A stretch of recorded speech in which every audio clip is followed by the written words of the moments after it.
Il-ġimgħa d-dieħla Malta flimkien ma' numru ta' pajjiżi oħra madwar id-dinja se tirrikonoxxi b'mod formali l-Palestina bħala stat dan waqt li titlaqqa t-80 Assembleja Ġenerali tal-Ġnus Magħquda fil-kwartieri ġenerali tal-akbar organizzazzjoni fid-dinja fi New York, l-Istati Uniti.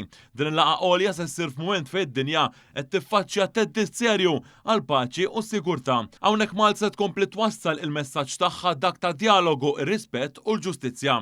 Ftit jiem qabel dan il-mument storiku, wan tkellem mad-Deputat Prim Ministru u Ministru għall-Affarijiet Barranin Ian Borg. Il-qofol tagħha din is-sena ser tkun meta l-Prim Ministru Malti ser jinforma u jingħaqad ma' mexxejja oħrajn biex jirrikonoxxi l-Istat tal-Palestina.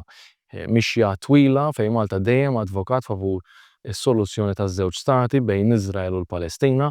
Nibqgħu nikkundannaw l-attakk terroristiku tal-Ħamas, nemmnu l-Ħamas m'għandhomx rwol fl-Istat tal-Palestina minn hawn il-qudiem u biex jinħelsu l-ostaġġi tas-7 ta' Ottubru li għad fadal. Min-naħa l-oħra waqfien immedjatu permanenti għaliex il-poplu innoċenti ta' Gaza mhuwiex il-Ħamas u l-Ħamas mhumiex il-Palestinjani.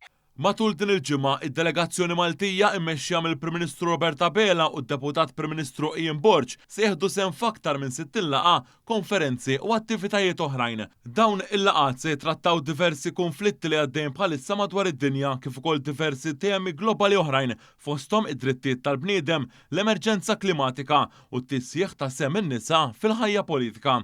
F'din il-ġimgħa importanti fi New York mexxejja għolja ta' ħafna pajjiżi miġbura f'post wieħed hija wkoll opportunità sabiex Malta tkompli issaħħaħ ir-relazzjonijiet bilaterali tagħha ma' diversi pajjiżi. Fil-fatt fost l-impenji tal-Prim Ministru u d-Deputat Prim Ministru se jkun hemm madwar 20 laqgħa bilaterali ma' mexxejja ta' pajjiżi oħra u ta' organizzazzjonijiet internazzjonali oħrajn.